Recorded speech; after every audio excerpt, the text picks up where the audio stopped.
Muy buenas tardes, buenos días, buenas noches, gente de la comunidad de la Universidad de San Isidro, doctor Plácido Marín, acá su amiga Estefanía Cuello, una vez más, acompañándolos y acompañándolas para que compartamos una tarde llena de mucho conocimiento en un evento muy particular hoy, que nos lo va a presentar Ezequiel. Ezequiel, ¿nos querés contar entonces de qué se trata Bueno, hoy? sí, ¿qué tal? Buenas tardes a todos, buenas tardes a todas. Muchas gracias por participar de este primer panel que lo denominamos Dimensiones filosóficas y teológicas del personalismo cristiano. El primer panel de tres ciclos, de tres encuentros, de un ciclo precisamente sobre el personalismo cristiano. Agradecer muy especialmente a los expositores, que gentilmente, digamos, respondieron a la convocatoria, y contarles, digamos, que esta actividad se encuadra y está motivada en el 85 aniversario de dos obras y pensadores cuyo legado e influencia aún hoy siguen vigentes. El humanismo integral de Jacques Maritain y el manifiesto personalista de Manuel Muñiz. No obstante, este ciclo intenta ser un espacio abierto para pensar y para pensarnos en cuestiones fundamentales del pensamiento cristiano.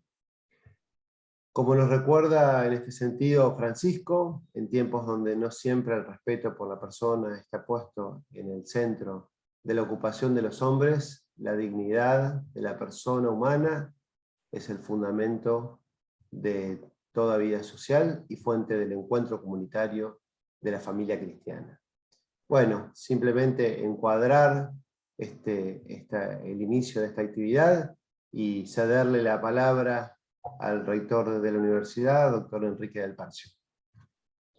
Muchas gracias, querido Ezequiel. Sí, aquí voy a empezar disintiendo con Ezequiel, que él dice que este es un espacio abierto y yo prefiero hablar en este caso en particular de un tiempo abierto a la reflexión y demás, ya que citaste a Francisco pensando que el tiempo es superior al espacio, y además porque estamos compartiendo un tiempo en espacios de lo más distintos. Veo por ahí, queridos amigos de México, de Brasil, de Colombia, de Mar del Plata, de San Vicente, de Rosario, de todas partes, así que, y seguramente también, como comentábamos en este nuevo género que es la previa del Zoom, seguramente también este video va a quedar como un registro, como un insumo, como un instrumento de difusión de estas ideas y sobre todo académico y de dar clase. Acá no se trata de tanto de difundir ideas como de pensar entre todos y entre todas.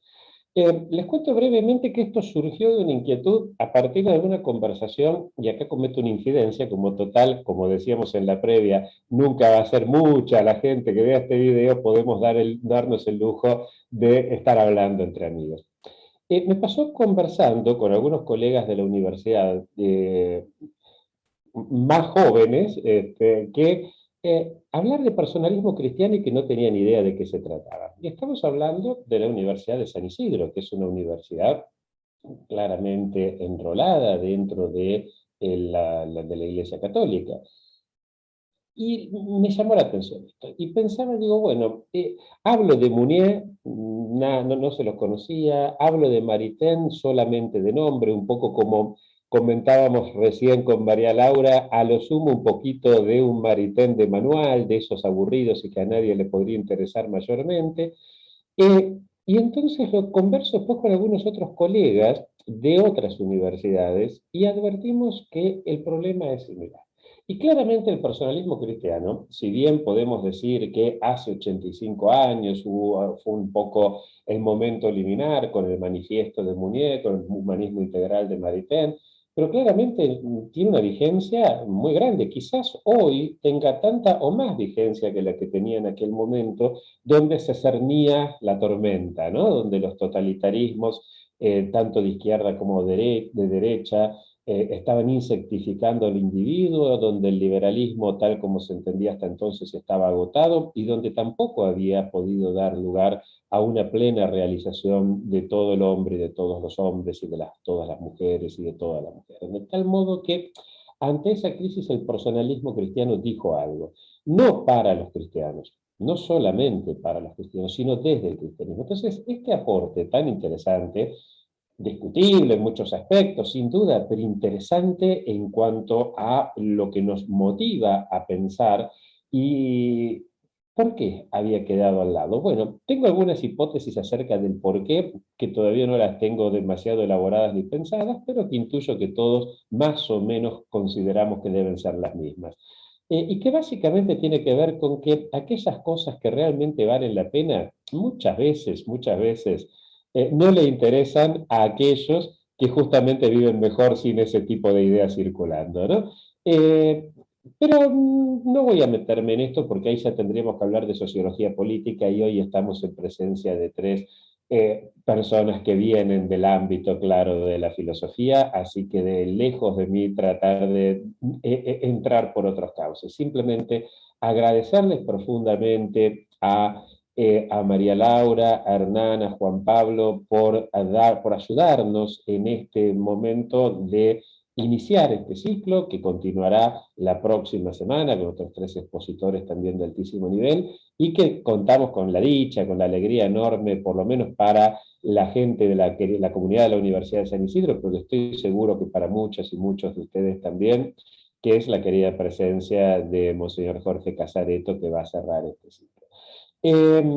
Sin mayores preámbulos, quiero agradecer muchísimo nuevamente la presencia de los dos expositores y de la expositora de hoy, agradecer mucho a los amigos y amigas que en este momento nos están acompañando, pero también agradecer a todos aquellos y aquellas que luego, a lo largo del tiempo, querido Ezequiel, que sigamos compartiendo este tiempo abierto desde YouTube, seguramente vamos a ir nutriéndonos entre todos como corresponde a la conformación de una comunidad que se larga a caminar en busca de una verdad que en este momento además no es solamente una verdad que agrande nuestra erudición, sino que es una verdad que nos permita a salir de la crisis gravísima en que estamos inmersos. Así que desde ya, muchísimas gracias y le paso la palabra entonces, creo que a Estefanía, ¿verdad? A nuestra secretaria Sí.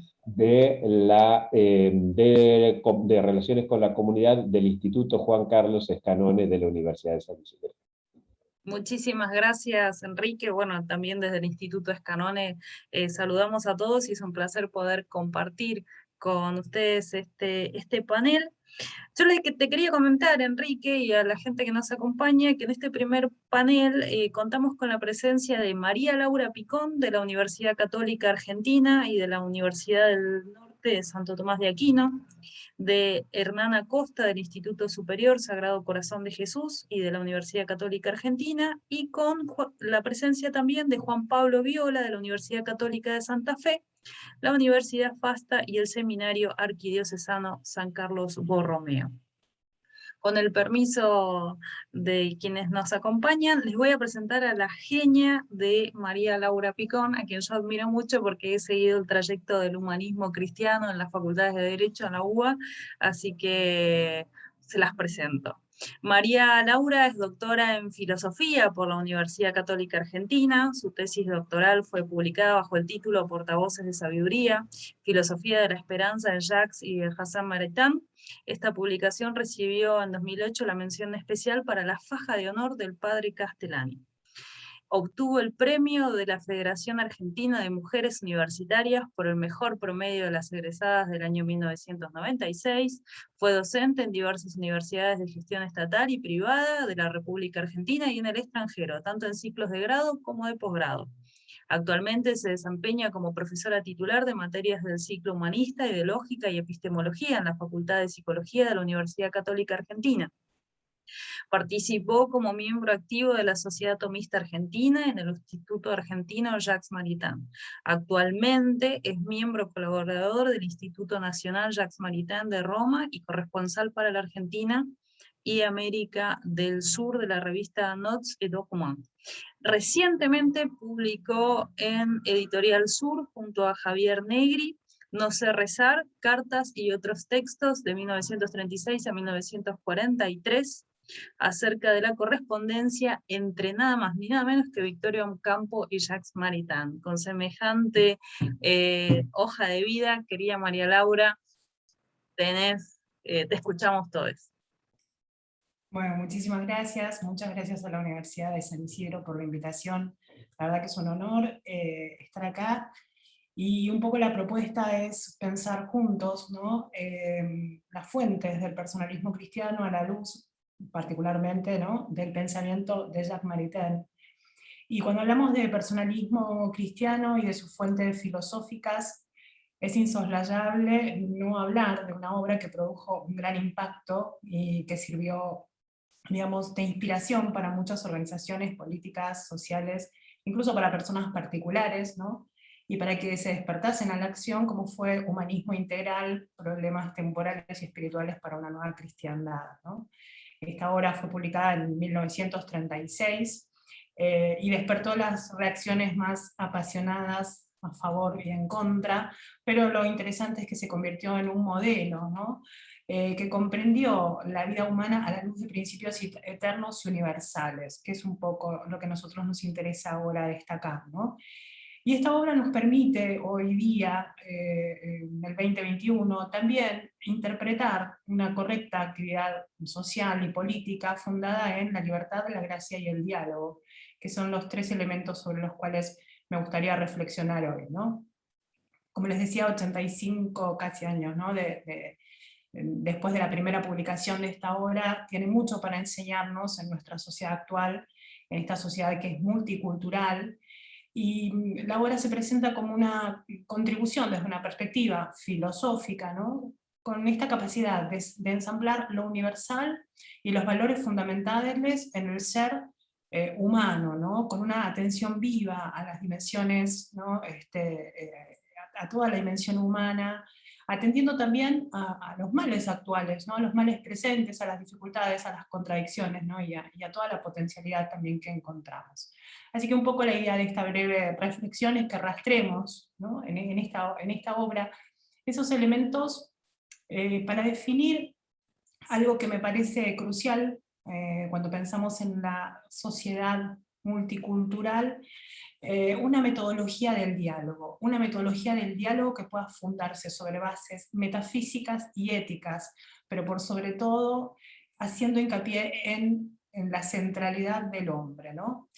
Y en este contexto metafísico y ético vamos a pensar, ¿no?, la intracultura, ¿no?, como un recorrido humano, como una apertura hacia otro, y también la multiculturalidad. Así que en este sentido, Humanismo Integral me parece que esta obra de Jacques Maritain nos habla a nosotros hoy y nos presenta, ¿sí?, un ser humano respetado en su dignidad y en su ontología más profunda, ¿no? Desde una lectura actual, ¿no?, Humanismo Integral es una obra eminentemente metafísica, aunque en realidad no parezca, ¿no?, no lo parezca. Para que se concrete, ¿no?, la relación de convivencia pacífica dentro de una determinada cultura, respetando la diversidad, y esa diversidad añada riqueza recíproca, ¿no?, de valores y de usos y costumbres, es necesario, digamos, colocar esta cuestión a nivel filosófico, ¿no?, pero siempre volviendo sobre esto que para Maritain fue decisivo, sobre la metafísica. La raíz de toda cultura es sin duda el ser personal, es la persona. Y más allá de digamos, el innegable significado antropológico, cuando está en juego la persona o las personas, no solamente estamos en el plano antropológico, estamos en el plano de la metafísica y estamos en el plano de la ética. En esta línea, ¿no?, podemos entender las creencias, las tradiciones, las normas sociales, los conocimientos, diversos, pero siempre remitiendo, ¿no?, a esta centralidad, esta diversidad que tienen en común la identidad del ser, ¿no? Y en consideración a la relación entre identidad y diversidad, la ontología o la metafísica, ¿no? Quiero que se entienda el término ontológico acá desde el punto de vista más genuino, ¿no? Como metafísico, no como una ontología vacía de sentido, ¿no? Esta obra insiste en colocar las bases en el diálogo y en la virtud abiertos a la posibilidad y a la necesidad del intercambio recíproco, ¿no? Respetar la identidad y la diversidad favorece un diálogo, ¿sí?, entre personas de una misma comunidad, pero como decía y como le gusta remarcar y resaltar a Maritain, creando unión, diálogo, vínculos, y mostrando o siempre volviendo hacia el centro, ¿no?, más profundo digamos, de toda esta cuestión que es la persona. Maritain tiene como un gran prestigio, que es el de indicar concretamente el sendero al hombre, ¿no?, para sostenerlo en el encuentro con el humanismo integral, interesado como proyecto de redescubrimiento del hombre, centro y fundamento de la realidad, ¿no? Ese intento de redescubrir y de reintegrar al hombre, ¿no?, que se pone de manifiesto en ese valor que le da a la persona, en su carácter relacional con todo lo que existe, ¿no?, respetuoso de su autenticidad, y con la esperanza también de restaurar a este hombre en un humanismo integral, pero siempre dentro de lo que él llamaba el ideal histórico concreto, es decir, ubicado dentro de un tiempo concreto y de un espacio concreto. Por eso la actualidad, ¿no?, de esta obra. Es imposible hablar de la persona sin hablar de su aspecto relacional. Desde el punto de vista metafísico, es imposible de separar estos dos elementos. Y al hablar del aspecto relacional, no podemos dejar de mencionar la cuestión del diálogo, que es el elemento por excelencia en toda la relación, ¿no? Un discurso sobre un diálogo auténtico tampoco se puede escindir de la búsqueda de la verdad. Es decir, tenemos por un lado lo relacional en la persona, el diálogo, pero esto no puede ir separado de la búsqueda de la verdad. Otra vez, otro binomio indisoluble, diálogo y verdad, que son los fundamentos de un discurso auténticamente plural, ¿sí? La diada, diálogo y verdad, ¿no?, nos quiere demostrar cómo es inútil dialogar sin verdad, algo que en nuestros días parece un tema recurrente, ¿no? El diálogo se esfuerza por buscar la verdad, necesita de las relaciones personales, necesitamos de esta búsqueda de la verdad, pero también requiere, ¿no?, de acciones comunes en el campo de la acción sociopolítica, ¿no? Estos tres elementos a mí me gustaría analizarlos a la luz de humanismo integral, un poco para que nos permitan arrojar un poco de luz respecto de algunas cuestiones contemporáneas, ¿no? Yo mencioné la pluralidad, la diversidad, el diálogo. Muchas veces nos quedamos en dialoguismos, en un recurso y hasta en un discurso vacío, ¿no?, donde pareciera que estos conceptos vacían su sentido. Bueno, la idea es entenderlos a la luz de la persona humana, tal cual como nos presenta Maritain, ¿no?, el humanismo integral. En primer lugar, las relaciones personales, ¿no?, para Maritain se definen como relaciones de amistad, ¿no? Y esta amistad, dice Maritain, es el mejor antídoto que existe para cualquier integrismo, para cualquier relativismo y para cualquier dialoguismo. Es el mejor antídoto, ¿no? En las relaciones personales el diálogo se define como un interés y una atención a la alteridad, ¿no? Es una suerte de preocupación en pos de dar acogida, de aproximarnos sinceramente al otro, pero por sobre todas las cosas, Maritain siempre destaca que hay que evitar ser intelectualmente suave. Yo hace un rato hablaba de la importancia del diálogo y la verdad, ¿no? Ese intelecto suave que está dispuesto a sonreír de manera complaciente ante cualquier cosa, ante cualquier error, ante las falsedades, con tal de no contradecir a su interlocutor. Maritain dice, el diálogo verdadero, amical, entre las personas es la fellowship, ¿no? Es decir, esa amistad civil, es esto que supone la presencia del otro, la acogida tolerante, recíproca, capaz de reunir, ¿no?, en un mismo cuerpo institucional, político, a distintas personas, con diferentes trasfondos o bagajes culturales, ideológicos, ¿sí? Pero donde hay una convivencia pacífica, donde podríamos decir que está presente ese amor de dilección, ¿no?, al modo bergsoniano o al modo tomista, pero que tiene, digamos, por finalidad o por compromiso, ¿no?, la necesidad de conocer a ese prójimo, de donarse a ese prójimo y de recibirlo como tal, ¿no? En algún pasaje de Humanismo Integral, me permito leerles algo muy, muy breve, pero fíjense cómo Maritain entiende, ¿no?, esta fellowship, esta convivencia pacífica.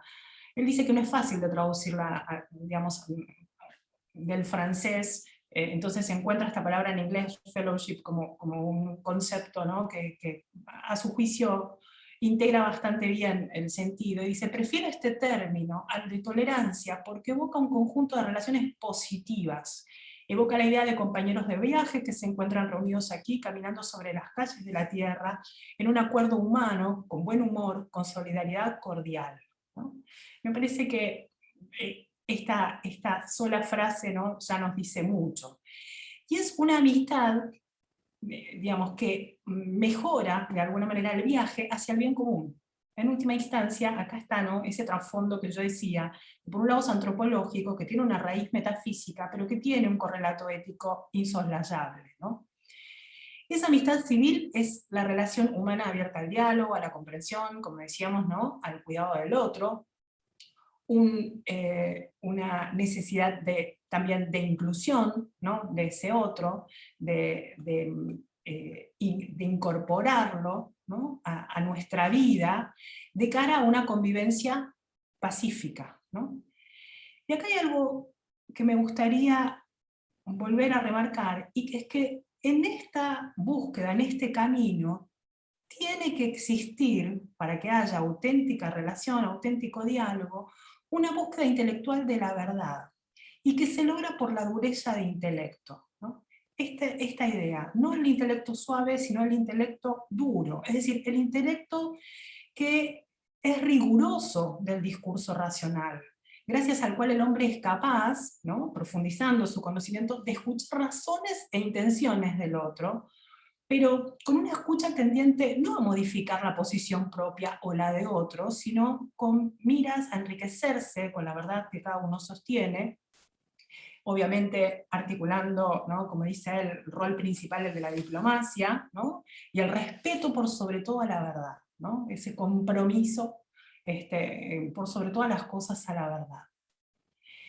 Y el último elemento que me parece que también tenemos que remarcar es el de la acción común en el campo sociopolítico, ¿no?, que se pone de manifiesto en la sociedad, y que se ponen de manifiesto en esta acción estos dos elementos antes mencionados, ¿no?, esa vida civil que de alguna manera se encuentra o se enfrenta a la verdad de las cosas, a veces se enfrenta a un modo violento, a veces con exuberancia, ¿no?, donde tiene que haber espacio para un diálogo capaz de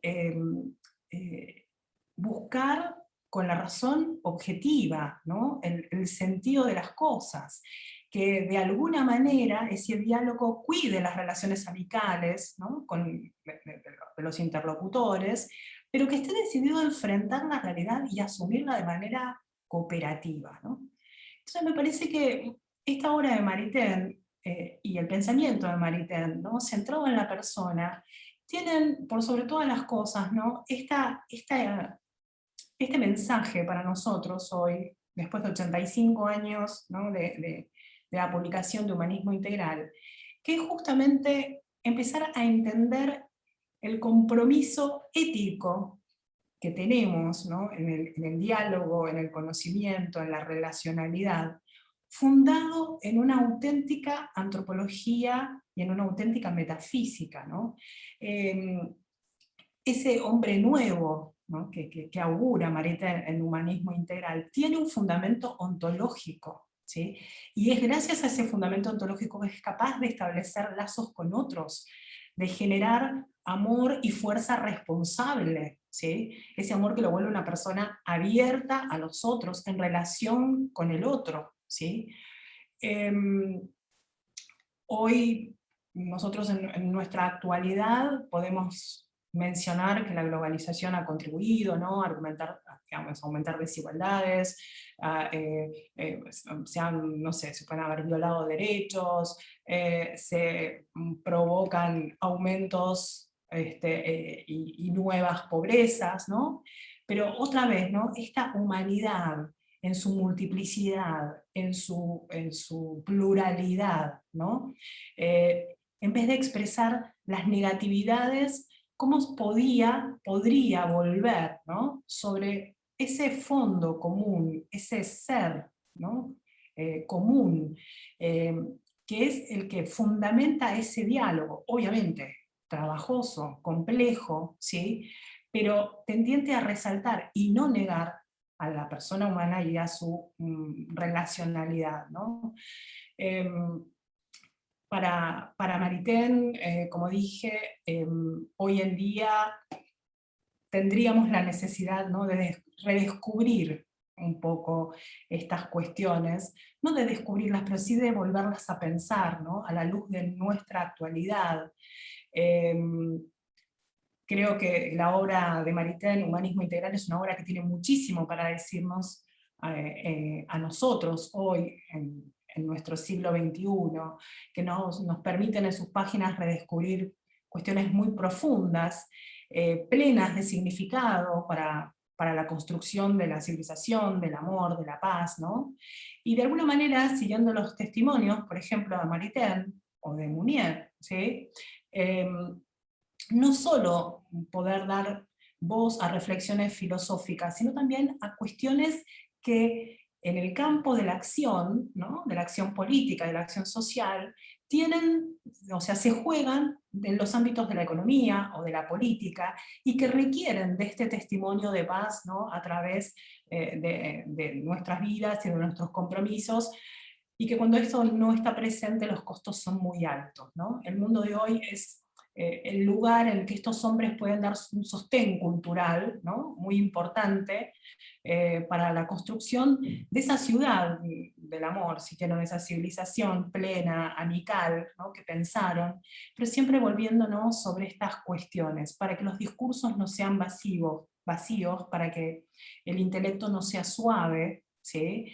Y obviamente como fruto de ese intelecto suave, ¿no?, la tolerancia frente a lo distinto no termine siendo una tolerancia vacía o complaciente o sonriente, como de algún modo, ¿no?, no le gustaba para nada a Jacques Maritain.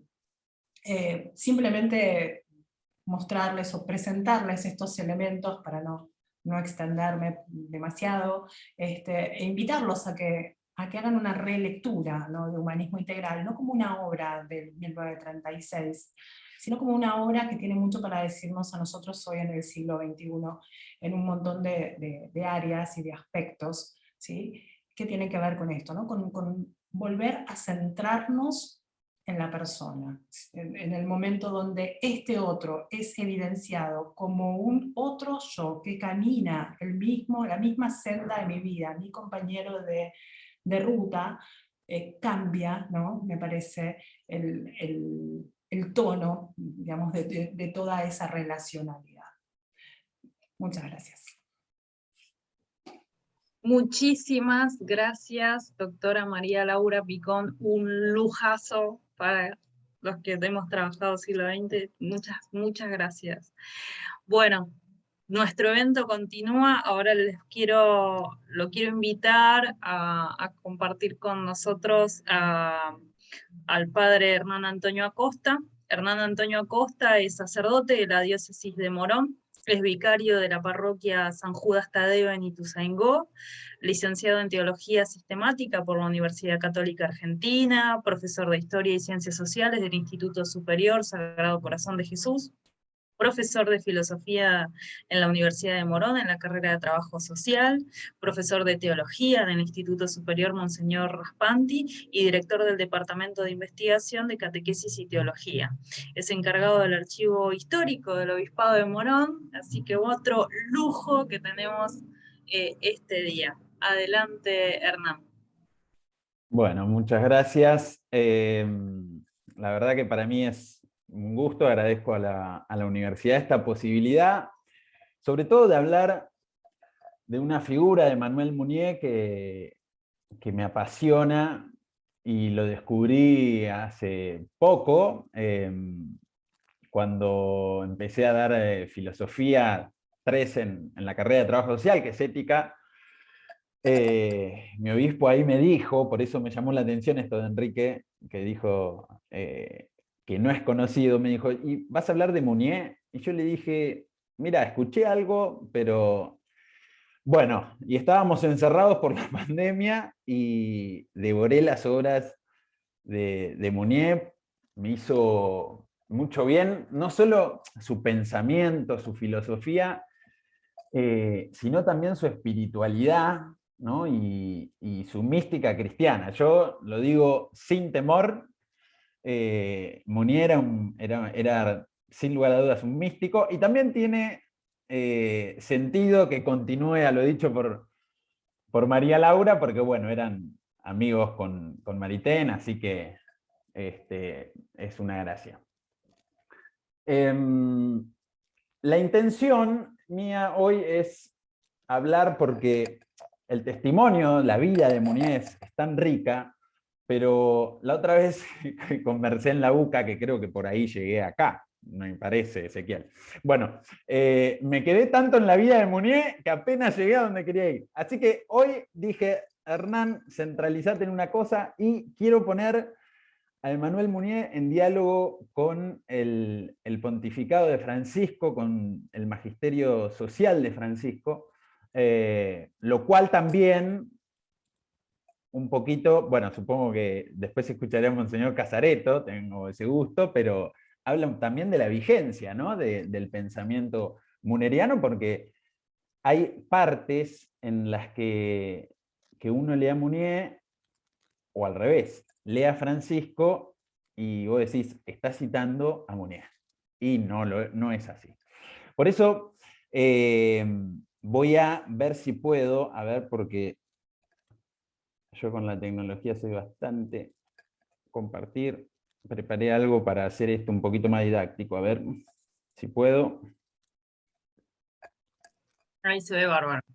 Se ve querés perfecto, presentar, Hernán. seguís. Sí, a ver, ¿para qué pongo presentación?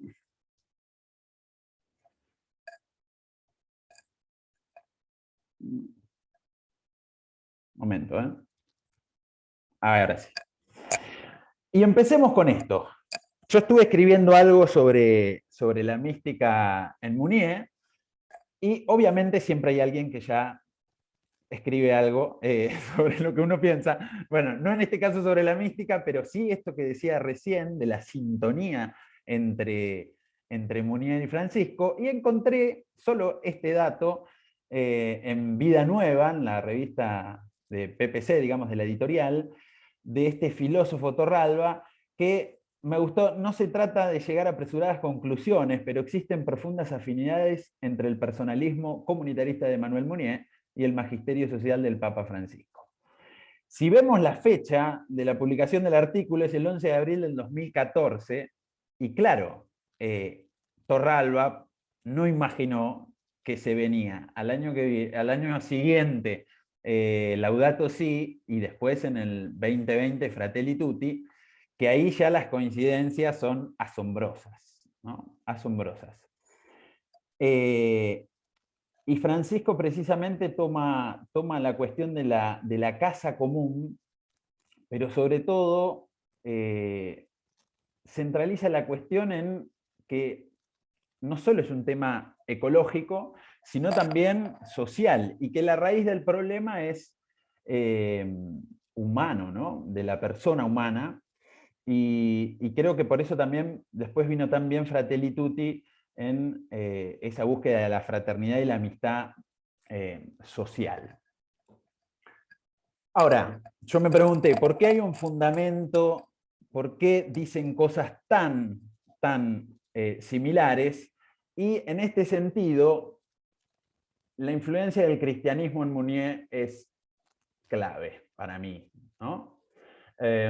Acá puse un pequeño texto del personalismo. Si bien Mounier recalca continuamente que el personalismos hay muchos, y él dialogaba con todos, y de hecho en Esprit, en los grupos y demás, había de todos los credos o ateos, ¿no? Él era una persona de diálogo. Sin embargo, el cristianismo tiene una influencia muy grande y dice, si nos limitamos solo a Europa, el sentido de la persona queda embrionario en la antigüedad hasta los albores de la era cristiana. El cristianismo aporta de golpe entre aquellos tanteos una visión decisiva de la persona. Y sin lugar a dudas, su filosofía se ve atravesada por esa mística cristiana, centrada en el encuentro con un Dios personal, ¿no? Así como, perdonen igual también que yo claramente lo veo mucho con mis ojos de teólogo, pero así como Dios, ¿no? Uno y trino, se manifiesta en un amor desbordante, encarnándose el Verbo en María, entregando su vida, su espíritu, la persona humana, a imagen y por supuesto a muchísima, una pequeña semejanza, digamos, pero semejanza al fin, la persona humana también se realiza, se halla o encuentra sentido en la entrega a los otros, ¿no? En la entrega a los otros. En Revolución Personalista y Comunitaria, Mounier nos dice, solamente nos encontramos al perdernos, solo se posee lo que se ama. Vayamos más lejos, hasta el límite de la verdad que nos salvará. Solo se posee lo que se da. Por eso también el personalismo, él lo dice, también por todas las críticas que le hacían, es entendido como una actitud, ¿no? No solo una filosofía. O dicho de otra manera, la filosofía personalista es una filosofía centrada en la acción. Por eso también lo tomé en ética. Me establezco también una relación con muchas cosas con Levinas, ¿no? Que habla de la ética como filosofía primera, del encuentro con el otro. Bueno, Mounier es toda acción, es toda la persona que se despliega, el universo personal. Pero bueno, no me quiero dispersar.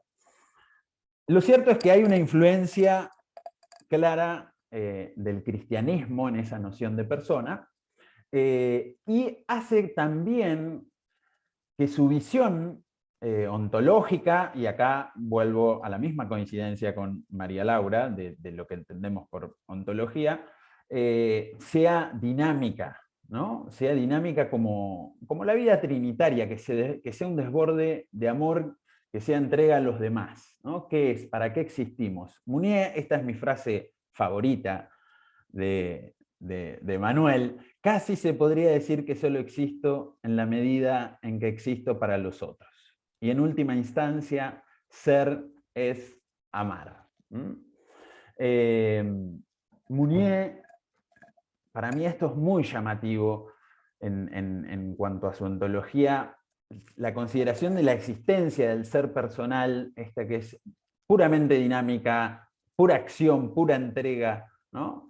Y que también me apasionan otros filósofos, que yo acá más cercanos a nosotros en el tiempo y en el espacio. Kush, por ejemplo, habla del estar, ¿no? De cómo el estar precede al ser, de la cuestión del lugar. Sin embargo, Mounier también me apasiona porque para él es el darse, ¿no? Ser es amar. No dice amor, pone el verbo en transitivo, en forma dinámica. Ser es amar. De allí también que advierta en Personalismo y Cristianismo, el rasgo fundamental de la vida cristiana es la facultad de descubrir al prójimo. La facultad de describir al prójimo. Tenemos que darnos, la persona es plena en la entrega a los demás, en esa existencia que ama, Pero para eso primero tenemos que descubrir, ¿no? Que develar al otro, sobre todo al otro sufriente. Acá hay un montón de textos que me fascinan, pero él dice en un momento, el otro que camina en la calle ya no es un otro, ¿no? Cualquiera, sino que es una presencia eucarística, dice, ¿no? Es el cuerpo de Cristo. Él da mucha importancia en lo que es el prójimo. Y por eso también, de eso había hablado la otra vez en la Universidad Católica, su crítica a la filosofía de su tiempo. A la Sorbona le da críticas muy agudas. Fíjense, dice, es por lo que pedimos a los filósofos de nuestro entorno, esta, si no recuerdo mal, creo que es la primera publicación de la revista, aquellos mismos que tienen necesidad de alejamiento y de soledad, que sepan descender generosamente entre los hombres, acostumbrarse a ellos, desplazarse. Salvados de la complacencia por el vigor de la doctrina, evitarán la evasión por medio de su presencia en el drama universal. Hoy más que nunca debemos aceptar esta situación. Sumergirse en el drama. Acá más terrible todavía. Siempre seré impermeable al veneno de la Sorbona. Lo que falta, sobre todas esas almas seguras de los profesores, es el sacrificio, la prueba, la noción concreta de la miseria humana. Así que sintetizando, Mounier obviamente hace una afirmación de la influencia del cristianismo en su filosofía, sobre todo en la categoría de persona. También, en este sentido, hay una base fundamental para la sintonía entre su pensamiento y el del magisterio del Papa, obviamente en la centralidad de la persona humana, en la visión cristiana, en el misterio de la encarnación. Mounier habla muchísimo, todo el tiempo, del misterio de la encarnación y de que la persona es un espíritu encarnado, ¿no? Y esa visión de la persona, ¿no?, cristiana es dinámica, ¿no? Es desbordante, es entregada, es donada, es enótica, usando términos así más teológicos. Pero bueno, con este fundamento, brevemente, voy a intentar no leer, pero lo dejo ahí para que ustedes vayan viendo.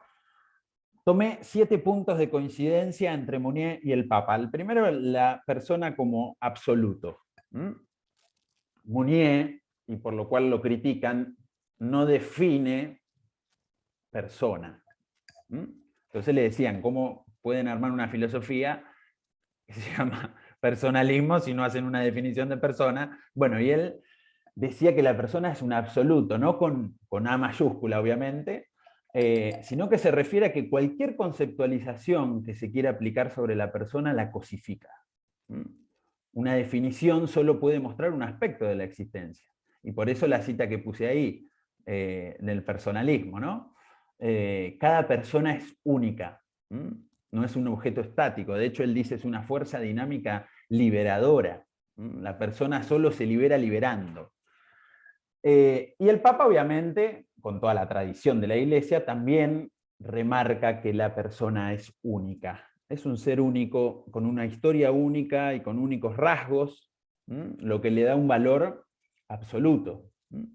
Y que la base de la fraternidad social, y eso lo dicen mucho en Fratelli Tutti, precisamente es el reconocimiento de esta verdad, de lo que vale una persona. Ligado a esto, segundo punto, la trascendencia de la persona. Fíjense, la persona humana con sus derechos, bueno, está abierta a los vínculos, y en su propia raíz tiene el llamado a trascenderse a sí misma, en el encuentro con otros. Y esto mismo, obviamente, habla Mounier a lo largo de todas sus obras. Esa es la única realidad propiamente comunicable, que es más plena precisamente en esa salida de sí al mundo, a los otros, más que ser en sí. Y él dice, no es el hombre personal un hombre desolado, sino que es un ser arrastrado, llamado. La persona humana es llamada. Y ligado a esto, es imposible no hablar de su crítica al tener, que Francisco habla específicamente en la cuestión, bueno, del consumismo. Y acá la base es Laudato Si.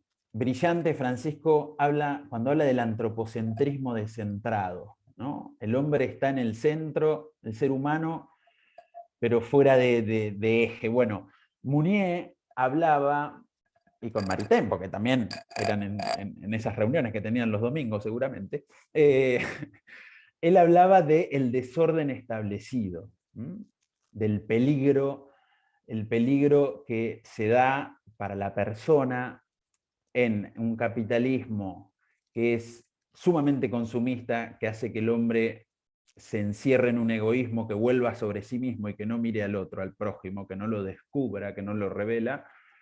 Y también, obviamente, el corporativismo, obviamente él predicaba en contra del fascismo abiertamente, que hace de la persona una piecita del Estado, ¿no? Y que no lo deja trascender. Bueno, en esto hay entre los dos mucha afinidad, muchísima, en cuanto a los peligros. Francisco habla de la cultura del bienestar, del descarte, Mounier habla del confort todo el tiempo, pero los dos hablan del poder del dinero, y fíjense, Mounier habla del hombre que pierde su sentido de amar, ¿no? Por este peligro. Para no alargarme, cuarta, obviamente la necesidad de la fraternidad de la comunidad, ¿no? De la fraternidad comunitaria. Para Mounier, y en algún texto lo dice, no es solo personalismo, es personalismo comunitario. De hecho, él, como se ve en algún texto que puse aquí, habla del Mitsein, ¿no? Dice, la existencia de la persona no es, es aislado, no es individual, sino que es una coexistencia, existimos con otro, el nosotros precisamente es lo que nos enriquece. Y eso, bueno, ahí tiene muchísimas críticas también a Sartre y a otros, por ahí, filósofos que tienen una visión de la persona un poquito más pesimista, ¿no? Pero bueno, este sentido del Mitsein, del existir con. Y él, esto en su vida también lo demuestra. Mounier tuvo una experiencia en Châtenay donde vivían muchísimos en varias casas que construyeron en un mismo terreno. Hizo su pequeña experiencia comunitaria, pero bueno, él siempre remarca que nuestro mayor sentido como personas humanas tiene sentido en un compartir con otro, ¿no? La persona es un adentro que tiene necesidad de afuera. Tiene frases impresionantes. Bueno, cuando el Papa habló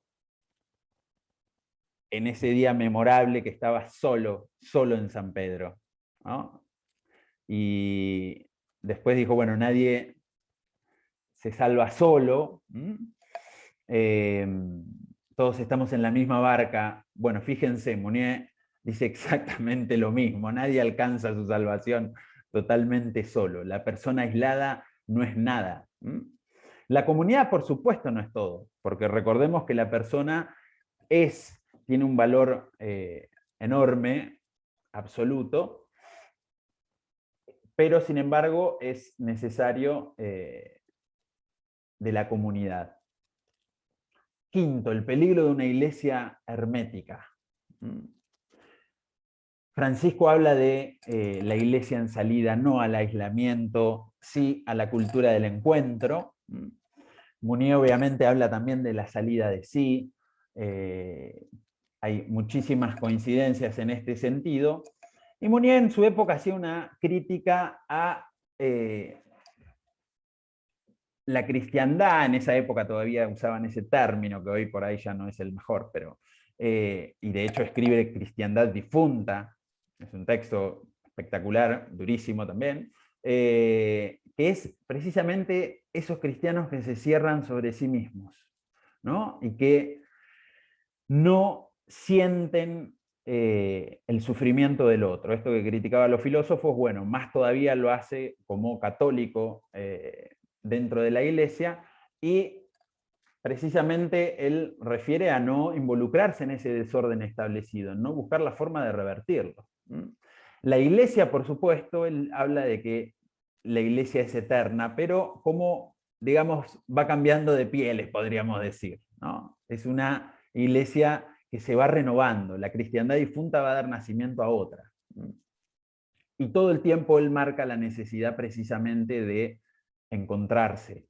Y después, pensemos que él está hablando décadas antes del concilio, Vaticano II.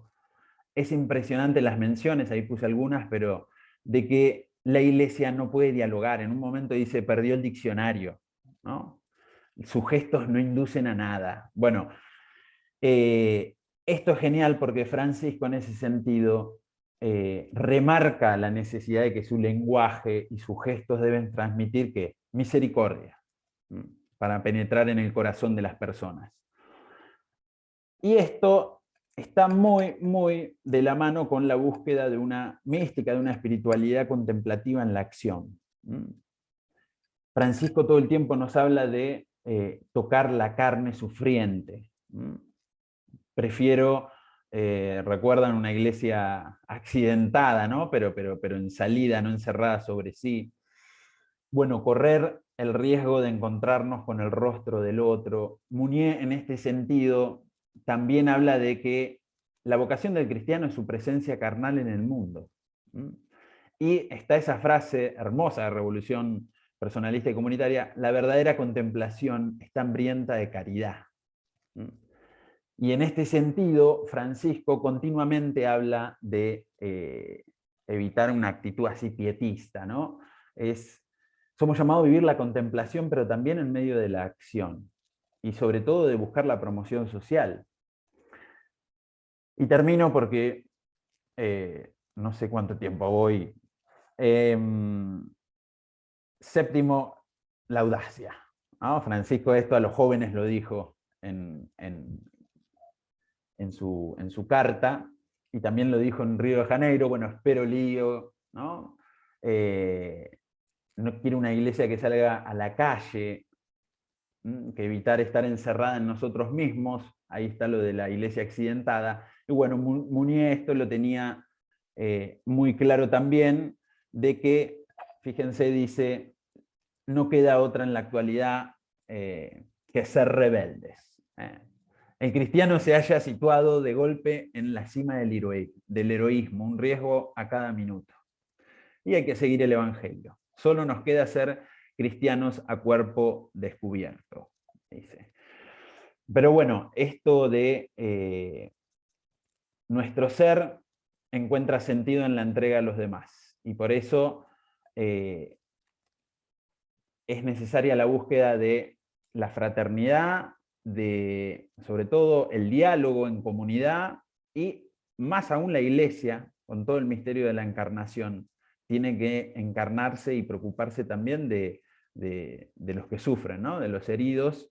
Y me encanta esa frase de la anterior, ¿no? La verdadera contemplación está hambrienta de caridad. Bueno, Mounier siempre piensa la existencia de la persona en salida hacia el otro. Y por eso, bueno, es fascinante, y también invito a retomar sus escritos. Bueno, muchas gracias. Excelente, excelente, Padre Hernán, muchísimas gracias, clarísimo, súper dinámico.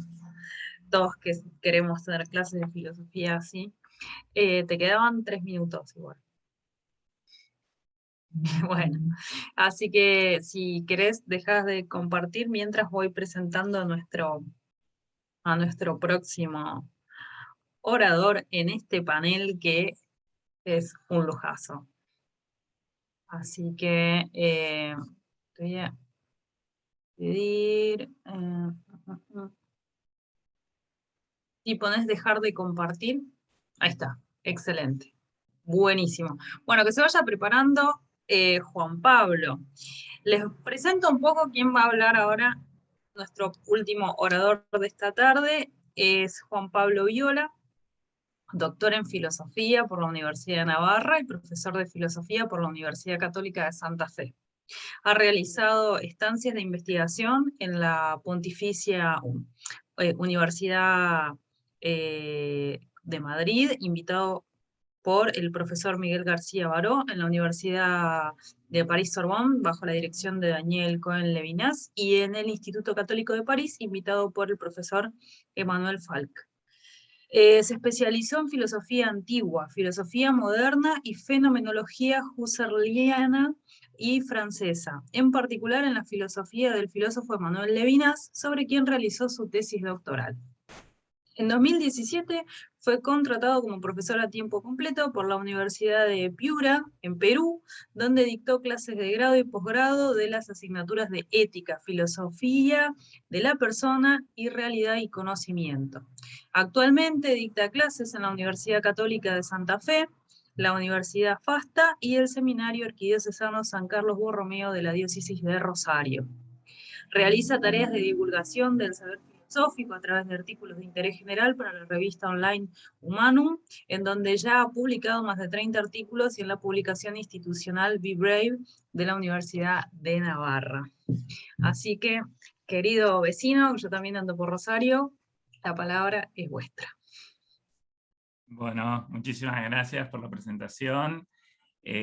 Bueno, y muchísimas gracias por la invitación a participar de este diálogo, de este coloquio. Bueno, el tema que yo propuse, hablando con Ezequiel, para presentarles y bueno, y para también de alguna manera dialogar con ustedes esta tarde, es la fenomenicidad de la persona.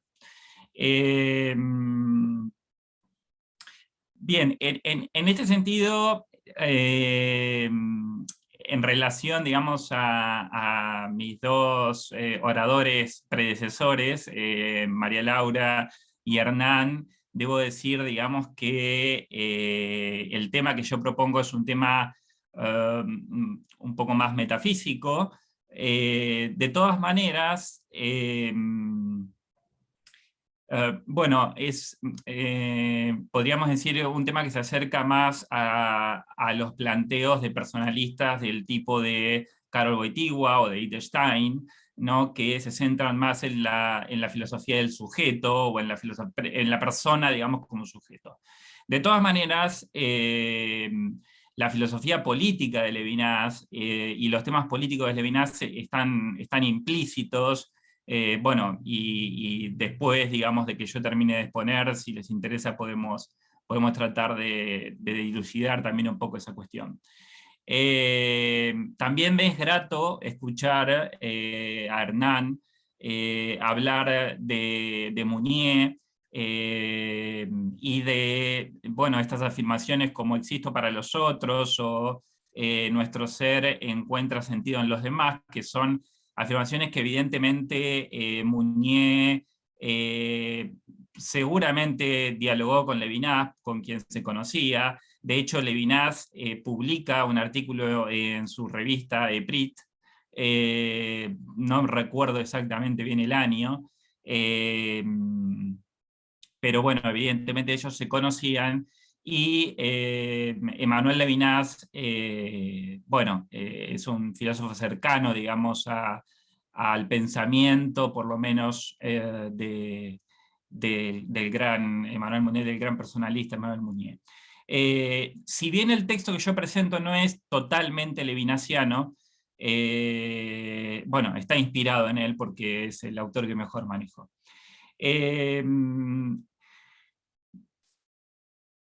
Bueno, hecha esta introducción, lo primero que quiero decir es que, ¿qué entiendo por persona humana en el contexto de mi discurso? La persona humana para mí antecede la constitución del mundo.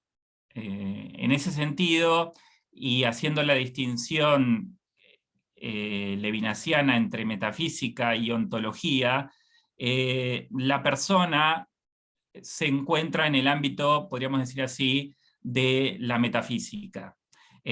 Cuando ya ingresamos en el ámbito de lo ontológico, ya más que hablar de persona estaríamos hablando de ser humano, de animal racional, de bípedo implume, de como quisiéramos llamarle.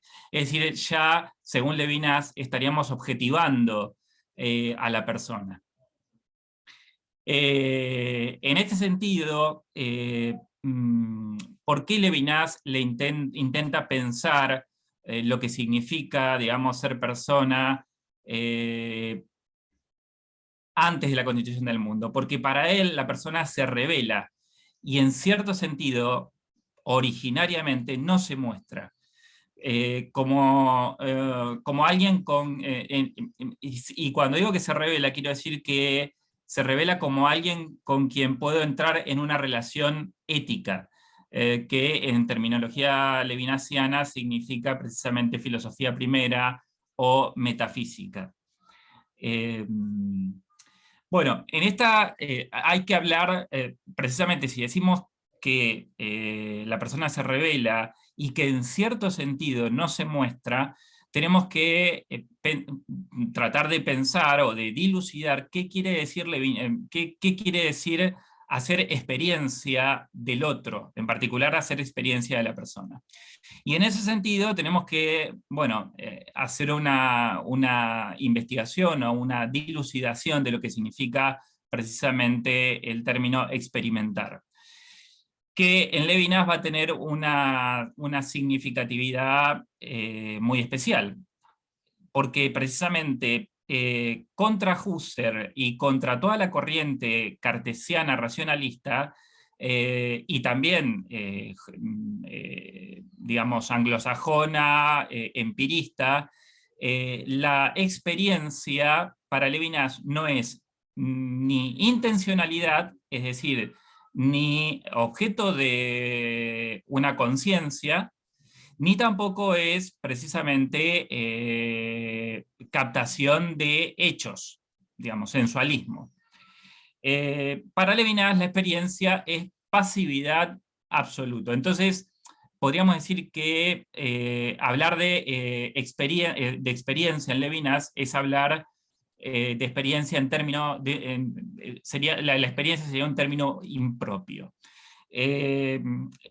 En ese sentido, para distinguir estos dos tipos de experiencia, podríamos decir que la experiencia en sentido racionalista, cartesiano y empirista sería la mera experiencia, y la experiencia como la entiende Levinas sería lo que Jean-Yves Lacoste llama la experiencia de excedencia, o también, digamos, podemos citar a Jean-Luc Marion como la experiencia de los fenómenos saturados.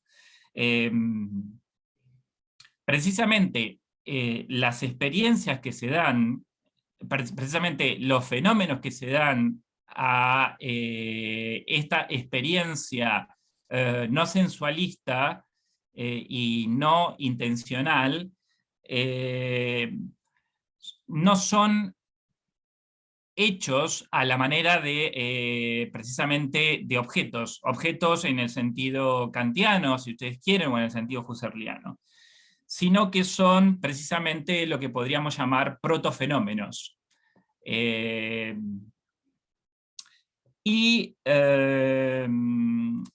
Bueno, porque justamente los fenómenos propiamente dicho, que ya forman parte del mundo, y para Levinas, digamos, de lo ontológico, serían precisamente aquello que constituye, digamos, el saber naturalista o el saber precisamente de las ciencias naturales que se da o que comienza, digamos, a partir del siglo XVII y que tiene su auge en el siglo XIX con las ciencias físicas. En este sentido, siempre desde una perspectiva levinasiana, la persona no es un objeto a la manera de cómo la física entiende, o las ciencias naturales en general entienden los objetos. Y en este sentido, la persona también sería un protofenómeno. Bueno,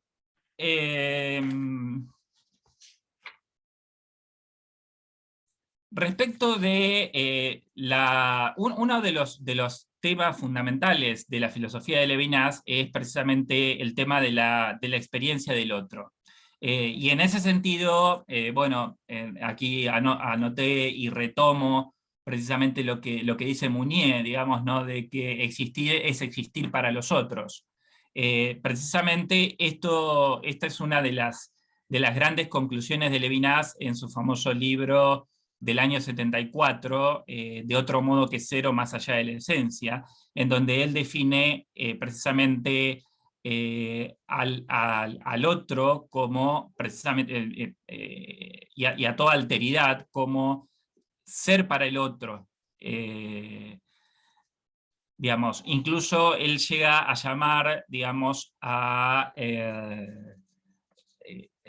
otro humano como, perdón, al sujeto que entra en relación con el otro humano, lo llega a llamar rehén del otro, haciendo una referencia a precisamente la Sagrada Escritura.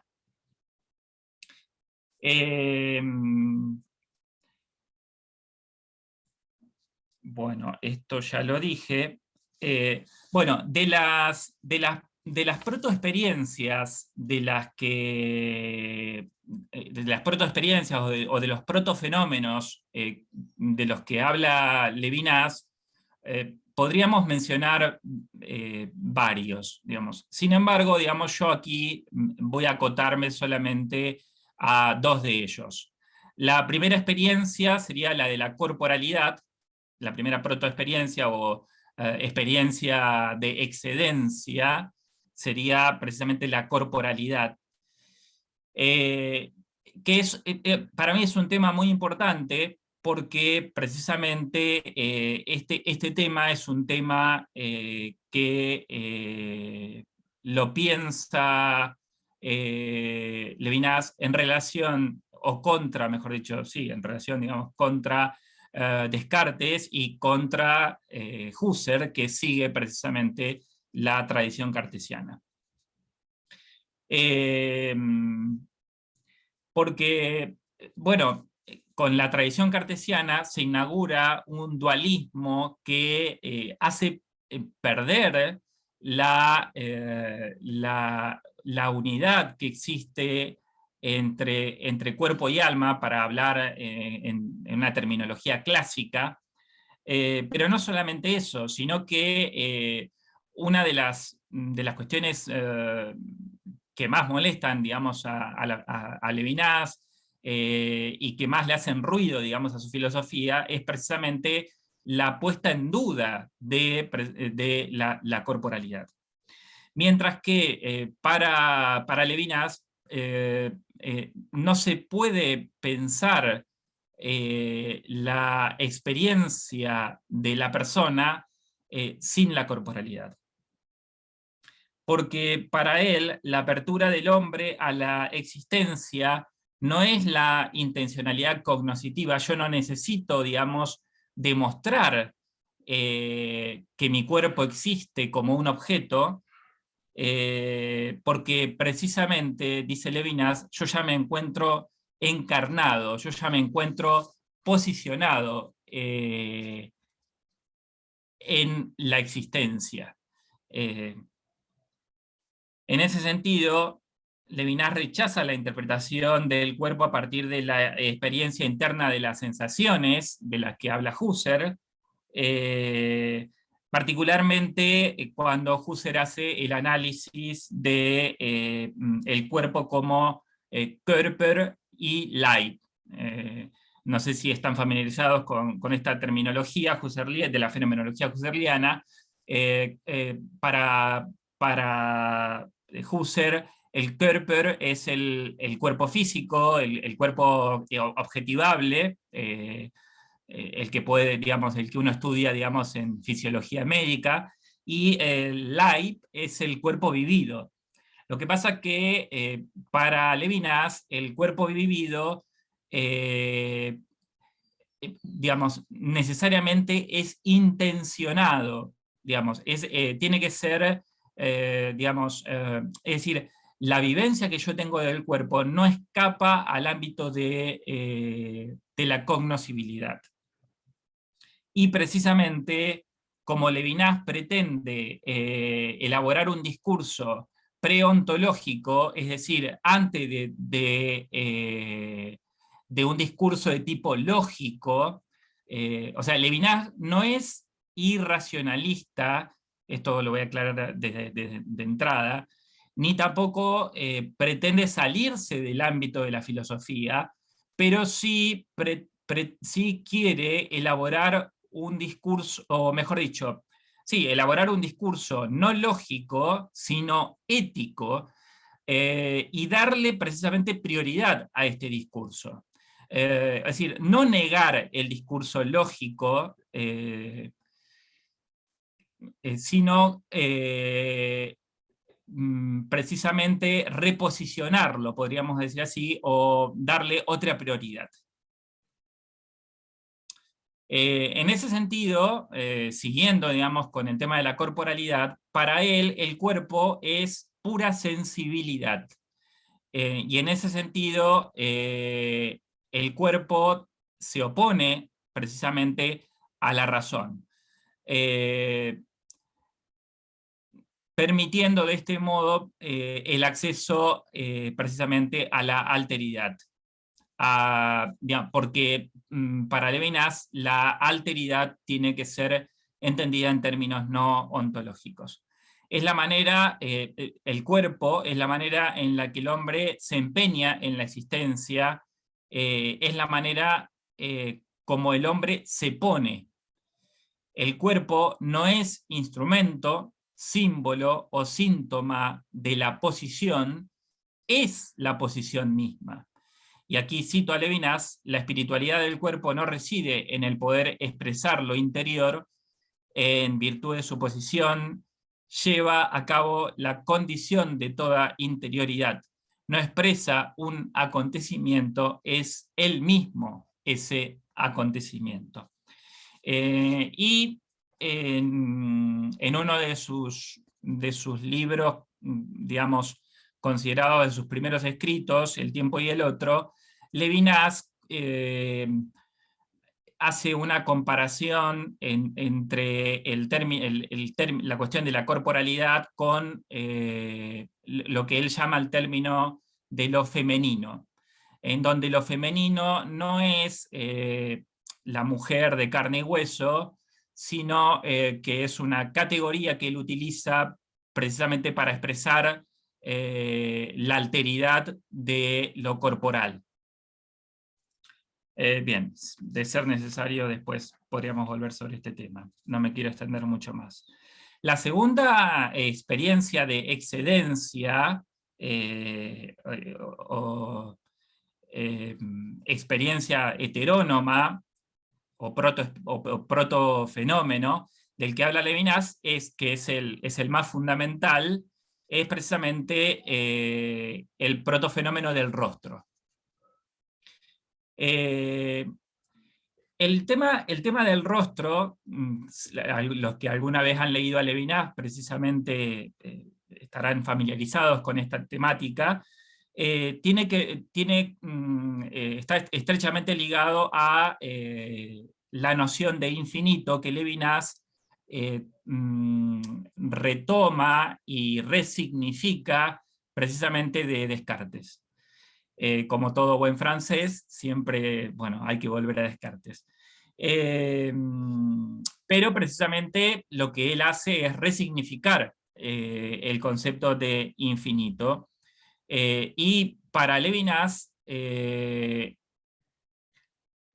a través del rostro del otro, se produce la epifanía, se revela el infinito del otro en tanto persona.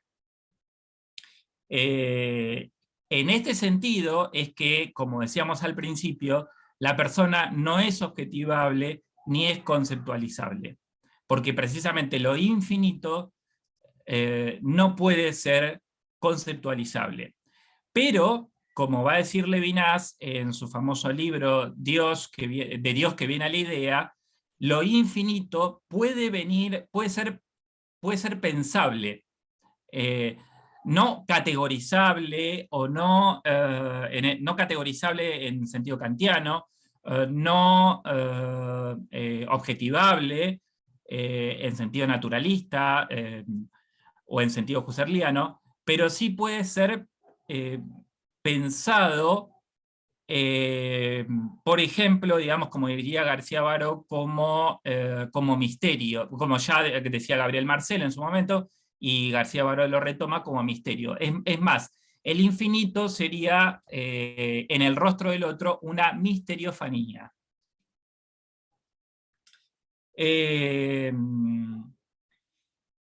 Ahora bien, el rostro no es la cara, o sea, no es la fisonomía, lo físico que se muestra precisamente en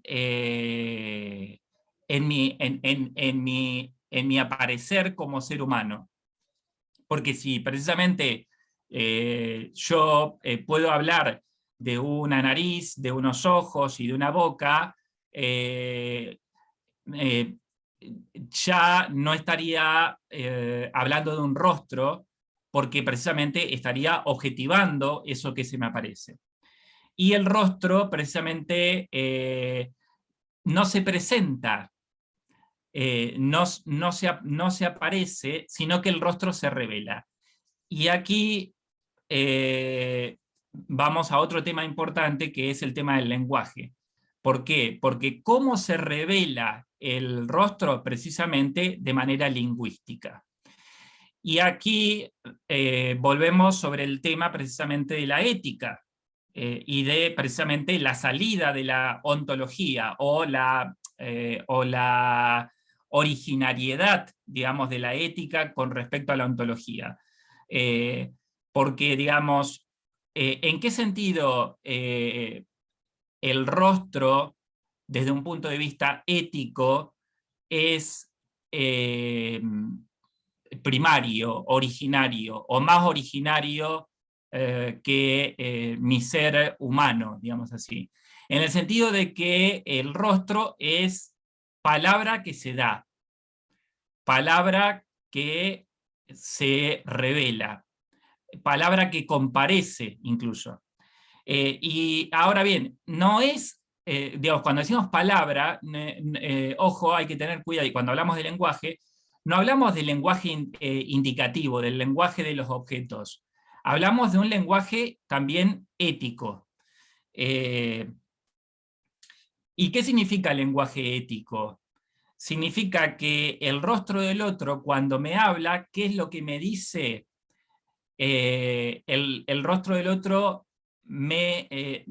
digamos, me manda, me conmina. Levinas dice me obliga, en el sentido de me obliga, me liga, digamos, me vincula, pero en el sentido de que también me manda. ¿Y qué es lo que me manda el rostro del otro? No matarás. La primera palabra del rostro del otro es no matarás. No me mates, no me dejes solo en el momento de mi muerte. Obviamente aquí resuena también el ámbito veterotestamentario y la Sagrada Escritura. Bueno, quedarían varios temas, pero creo que con esto, digamos, ya podemos ir cerrando. Simplemente como conclusión quisiera leer para no perder, bueno, para no perder precisión. Como este artículo es un tema todavía en estudio, no puedo realizar o cerrar conclusiones. Lo que sí queda claro a partir de lo expuesto es que la fenomenicidad del otro es una experiencia de la alteridad. Esto es, de otro que no puedo subsumir a mis categorías, o sea, con el que no puedo entrar originariamente en una relación cognoscitiva. Lo que no implica que en una instancia ontológica, es decir, posterior a la dimensión originaria de la constitución del yo, pueda uno hacerse una representación, idea, concepto, figura o imagen de la persona como ser humano, animal racional, etc. No hablamos desde fuera de la filosofía ni desde el escepticismo. Sí me parece que ha quedado claro que podemos pensar lo que está más allá del concepto, que podemos reflexionar y poner en un discurso con sentido aquello que sucede en una instancia preoriginaria. La persona no es algo, pero se da a la idea. Su manifestación al pensar es por medio del habla, y su habla no es indicativa, sino que cumple la función de constituirme como un yo, o en palabras de Levinas, como un M aquí. Es decir, como un yo que está a disposición del otro.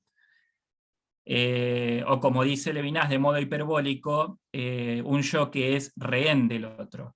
El ser humano que aparece no es lo mismo que la persona que comparece, y la comparecencia del otro es lingüística. Por tanto, la experiencia de excedencia es para el filósofo francés una pasión a mi pesar, en la que el que toma la iniciativa es el otro. Toda acción que el sujeto quiera realizar para entrar en relación con la otra persona es legítima y además necesaria, pero en la interpretación del autor de Totalidad e Infinito siempre quedará impregnada de la subjetividad del yo. Bueno, les agradezco la atención, eso es todo lo que tengo para decir, muchísimas gracias. Estoy segura de que no es todo lo que tenés para decir, Juan Pablo, pero fascinante la exposición. Yo no sé, que tenemos a Enrique que es filósofo. Yo tengo muchas ganas de hacer comentarios, pero bueno, le voy a pedir a Enrique que rompa el hielo para los invitados, a ver si alguien quiere participar del intercambio. Yo desde el Instituto Juan Carlos Escanone les quiero agradecer que nos hayan convidado con su presencia desde la Universidad de San Isidro, doctor Plácido Marín también, porque bueno, la exposición fue fascinante y bueno, este ciclo de conferencias es realmente prometedor y sin duda todos estábamos tomando apuntes, yo por lo menos, con mucho entusiasmo. Así que, Enrique. Bueno, gracias, Steffi. Sí, yo también estaba más que tomando apuntes y pensando, y me pasaba en más de una ocasión, sobre todo en la última exposición que me quedaba, querido Juan Pablo, pensando en algunas cosas que decías y me perdía después la otra y tenía que volver. Y ustedes saben que nosotros tenemos una revista que se llama Discernimiento, que es la revista del Instituto Escanone, que tiene por objeto promover el diálogo entre la teología, la filosofía y las ciencias sociales, lo que no implica que cada artículo tenga que abordar indisciplinariamente las tres áreas, sino generar textos que sean de interés para las tres áreas, ¿no?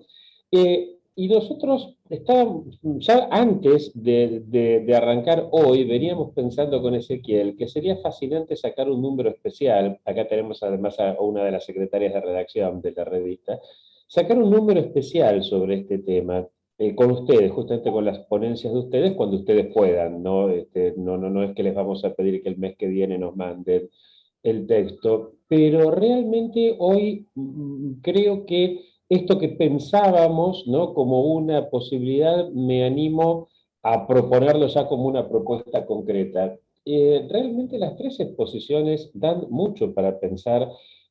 María Laura, te quería hacer un comentario que me resonaba mientras, esto más, no quiero monopolizar yo la palabra de ninguna manera, pero mientras se va pensando y digiriendo tan interesantes charlas, tres brevísimos comentarios. María Laura, vos es que encontré hace no mucho tiempo un libro de un encuentro, no un encuentro físico, sino de varios textos de diversos autores de 1936, o sea, justamente el año que ahora estamos, recordemos que es el año del inicio de la Guerra Civil Española, y el libro se reúnen distintos ensayos bajo el título ¿Sobrevivirá la democracia?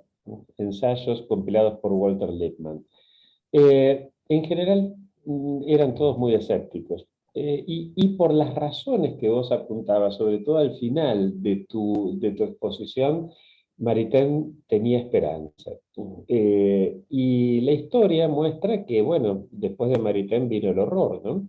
Pero después del horror vino el periodo más largo y más prolongado de instauración de la democracia, no solo en Europa, sino en el resto del mundo. Hoy, que vivimos una etapa similar, muy parecida, con una clase política que en aquel momento no supo dar respuesta a la crisis proveniente de la Primera Guerra Mundial, de la llamada gripe española, y que no terminaba tampoco de entender que los cambios acontecidos por la nueva fase de la revolución industrial.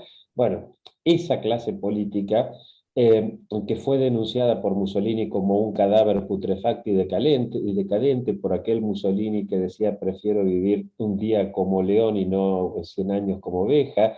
Estos que vienen a liberar leones porque se asustan de la dirigencia política, que a veces no está en condiciones ciertamente de llegar a liderar con las dificultades que hay, y que entonces, por lo tanto, al venir a liberar leones para que se coman a las ovejas, sabemos lo que pasa, ¿no? Sabemos que la libertad, cuando se proclama solamente para los que puedan ejercerla, se llama fascismo.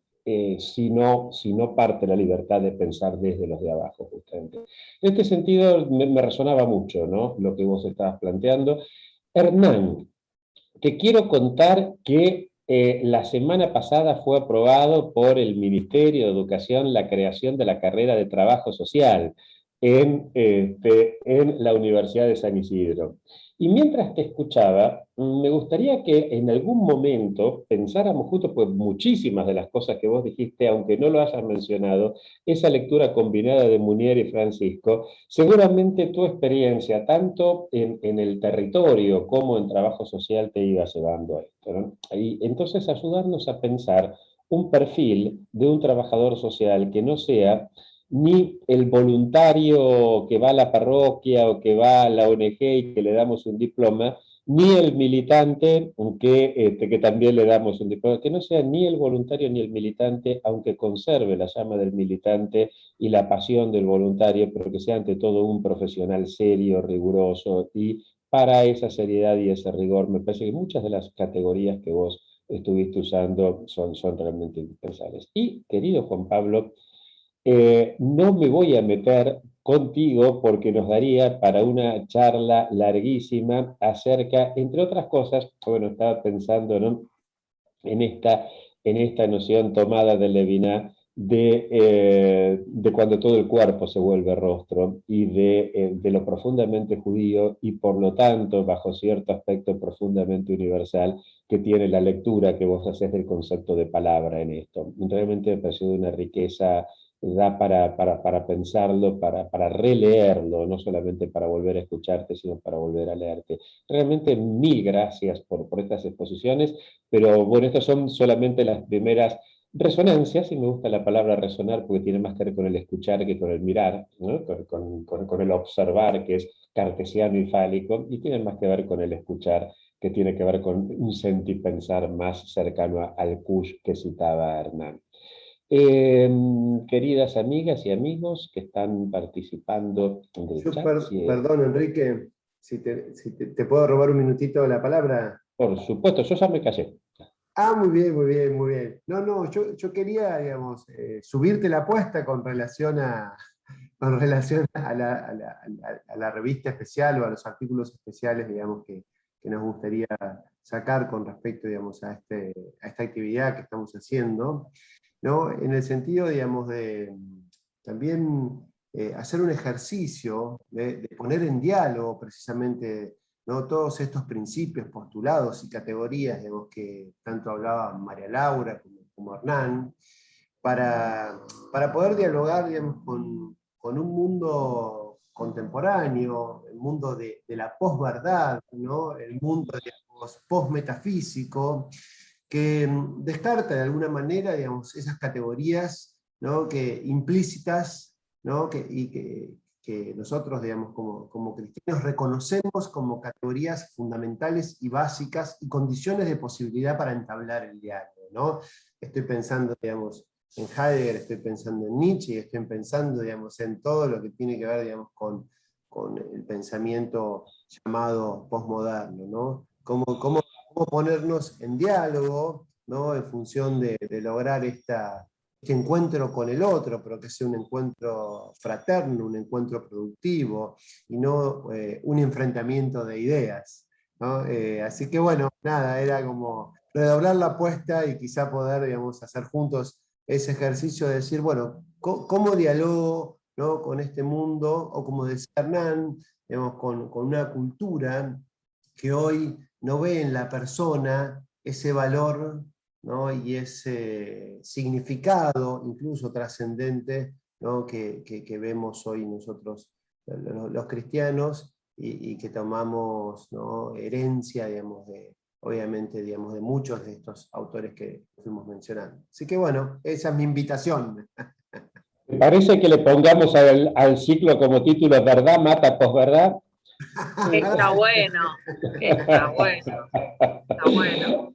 Les recomiendo un libro de un filósofo muy interesante, Ezequiel Bramajo, donde justamente retoma, a partir de Nietzsche justamente, hace un planteo muy interesante criticando esas ideas platónicas, plotinianas de la verdad, y rescatando una idea de verdad de alguien que es al mismo tiempo que verdad, camino, verdad y vida, ¿no? Una idea dinámica, vital. Por eso me gustaba mucho lo que señalaba Hernán, que no dice es amor sino es amar, ¿no? Esta idea de un estar siendo en última instancia. Bien, pero no sé si yo quisiera, si no hay por ahí preguntas que nuestros excelentes expositores de hoy puedan tomar la palabra. Tenemos una pregunta en el chat de Luciano Lel, que si tenés micrófono y querés hacerla in voce, estaría buenísimo. Si te querés ir desmuteando mientras, bueno, nada, yo, María Laura, agradecerle, me encanta, quiero conversar, y todos queremos conversar con vos un poco sobre la recepción de Maritain en el derecho, sobre todo en Argentina. Con Hernán me encantaría discutir un poco las categorías de la comunidad organizada en términos del individuo que se desarrolla, una comunidad que se desarrolla y una comunidad que solamente se desarrolla si sus individuos se desarrollan en el siglo XXI. Y bueno, Juan Pablo, me quedé picando con la otredad en lo femenino en Levinas. Así que necesitamos más. A ver, dice Luciano por aquí. ¿Cómo? No le anda el micrófono. Bueno, Sí, yo les leo la pregunta. Un segundito, que la copio por aquí. Dice, parece primero que la economía está viviendo un cambio hacia el colectivismo, donde las interconexiones son absolutamente indispensables. No puedo leer bien. Un segundito. ¿Consideran que se está pasando de un individualismo egoísta a una concepción del hombre como plenamente social? Eso también es una pregunta. Si vamos en filosofía a seguir hablando del hombre, podemos hablar de la persona, siempre va a ser el universal masculino, ¿cómo vamos a hacer con eso de acá en adelante? Esa es una nota al pie mía. Y cuán importante es recalcar aquello que decía Benedicto XVI sobre que siempre está en juego todo el hombre. Y segundo, les pregunta a Luciano, ¿les parece que existe una contraposición entre el Dasein de Heidegger y el Mitsein de Monnier, o existe alguna relación entre esos términos? Esa es la pregunta del público. Así que bueno, si quieren un minutito cada uno y cerramos ya el panel, que estamos en horario. ¿Querés arrancar? María Laura, Juan. Bueno, nada, a Luciano, no sería yo la persona indicada para contestarte el tema de Heidegger y el mundial, claramente, así que ahí, nada, paso, te digo sobre esa pregunta. Y sobre la otra, haría los siguientes análisis, ¿no? Digamos, para pensarlo. Colectivismo, individualismo, me suena el mismo olvido, nada más que parado en otra vereda. Me suena el mismo olvido de la persona humana, que es lo que por lo menos a mí particularmente me interesa rescatar, ¿no?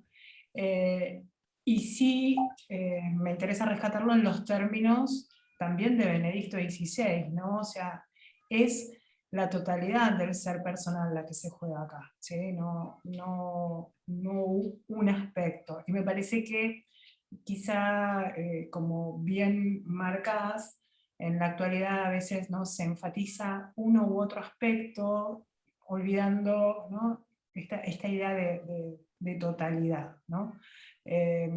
Sería por lo menos el aporte que yo te podría hacer para empezar a pensarlo. Me tiraste la pregunta, que es un baldazo complejo, pero me parece que estaría bueno empezar a pensarlo por ahí, ¿no? Creo que repito, ¿no?, que son todos estos ismos, totalitarismos, colectivismos, dialoguismos, siempre giran en torno a la misma cuestión, ¿no?, a un olvido o a una invisibilización de lo que hoy queremos de alguna manera, ¿no?, rescatar, ¿no?, la totalidad del ser personal, que me parece que eso es lo que acá se juega a nivel metafísico, no se juega solamente una cuestión de humanidad y nada más, ¿no? Como algo que marcó Juan Pablo, ¿no?, cuando hablaba también de Levinas, que me parece sumamente interesante retomar. Sí, yo en ese sentido, bueno, la historia de Levinas está marcada desde el punto de vista político, como judío perseguido, judío francés perseguido en la Segunda Guerra Mundial, él y su familia, precisamente, digamos, por los totalitarismos y por los colectivismos. Y de alguna manera, digamos, una de sus obras fundamentales, como es precisamente Totalidad e Infinito del año 1963, es una obra, digamos, que él escribe para tratar de atacar desde un punto de vista no meramente político, sino desde un punto de vista metafísico. Se pueden hacer interpretaciones políticas sobre la obra, obviamente,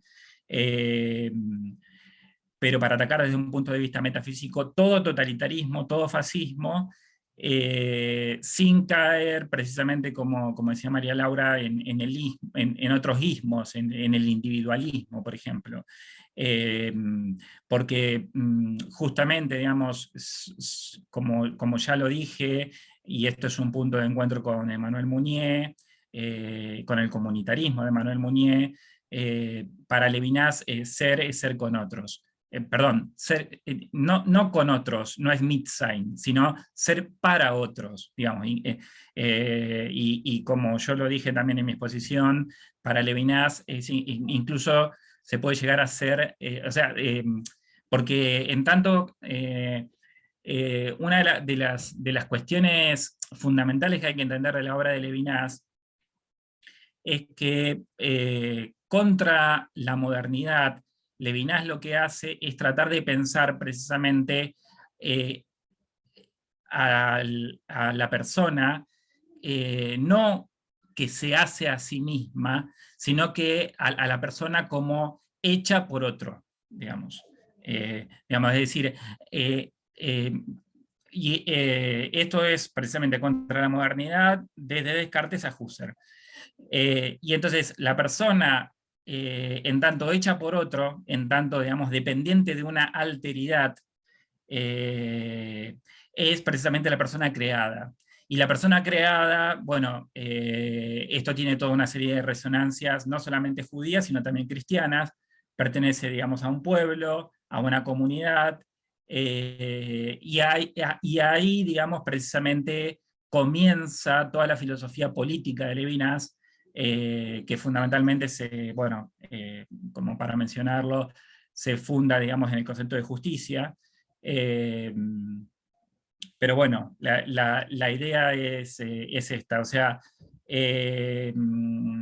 yo creo que en ese sentido los totalitarismos y los individualismos son como una especie de maleza que siempre crece y que siempre hay que volver a cortar. Y bueno, tenemos estas filosofías y estos momentos de reflexión y de diálogo precisamente para poder tomar conciencia de lo que significa ser personas y poder estar siempre atentos, digamos, a no caer en estos excesos. Bueno, en cuanto a la pregunta por el Dasein y el Mitsein, Mounier, sin lugar a dudas, refiere directamente a Heidegger y también hace una crítica a Sartre en ese fragmento, en esa parte del escrito. Y ahí él se refiere muchísimo a la cuestión de la angustia, que Heidegger trata como propio del modo de ser en el mundo, con el Dasein. Y él critica ahí que precisamente esa angustia, lo dice así textual, crudo como es él, se convirtió en acero. Él lo que veía, es que toda la crisis, sobre todo la Segunda Guerra Mundial, creo que estaba viendo todo el surgimiento de los totalitarismos y demás, nace también por esas filosofías pesimistas. Y él en sí es bastante crítico, y también me lleva a preguntarme a mí cómo personas como Levinas o Mounier estaba en la trinchera, por el problema de visión estaba medio en la retaguardia, pero estaba en la trinchera, y mientras su hija estaba enferma, muriendo, Levinas, bueno, su familia, todo lo que sufrió, y sin embargo, cómo construyeron filosofías esperanzadoras, ¿no? Frente a Sartre, creo que estuvo en un puesto de radio en la Segunda Guerra, y bueno, Heidegger, no sé, es un tema muy debatido, no vamos a entrar ahí. ¿Cómo construyeron estas personas filosofías tan esperanzadoras? Eso me maravilla, así que sí, él habló del Mitsein en respuesta a eso. Estaría para tratarlo directamente, ¿no? Pero, después, en cuanto al individualismo, para mí, lo que, por ejemplo, Mounier habla del desorden establecido, de esa crisis que, claro, él vivió, encima se murió a los 45. Yo dije, todavía no hice nada en mi vida. No. Él vivió la Primera Guerra Mundial de chico, crisis de Wall Street, Segunda Guerra Mundial, enfermedad, sufrimiento, bueno. Él ve ese desorden mundial, y yo cuando hablé del Papa que ve ese antropocentrismo descentrado, y si vos agarrás Laudato Si, todas las críticas que hace son las mismas que hace Mounier. O sea, para mí el individualismo es el mismo que se ha profundizado en el contexto posmoderno. Por ahí es medio pesimista mi visión, pero para mí hay una continuidad. Creo que habían preguntado algo de eso. Y después, bueno, me voy. Después me voy por los temas, así que voy cerrando. Yo creo que esto es el camino, es este compartir que hacemos. Esto es lo que hacía Mounier, Maritain, Levinas también escribió en la revista. Creo que es bueno el pensar nuevamente desde el personalismo cristiano, e incluso construir también nuevo pensamiento. Por eso me parece muy, muy valorable lo que hacemos hoy, porque bueno, ya lo decía Mounier, no es con las audacias de nuestros abuelos que solucionaremos las angustias de nuestros hijos. Así que nutrirnos de estos gigantes nos sirve, pero también pensar, ¿no? y hablar y dialogar, me parece lo más enriquecedor. Y lo último, ahora sí prometo, que hablaron del tema de la mujer, Monnier en el 32 escribió un artículo que es "La mujer también es persona". Es muy recomendable. Lo voy a buscar.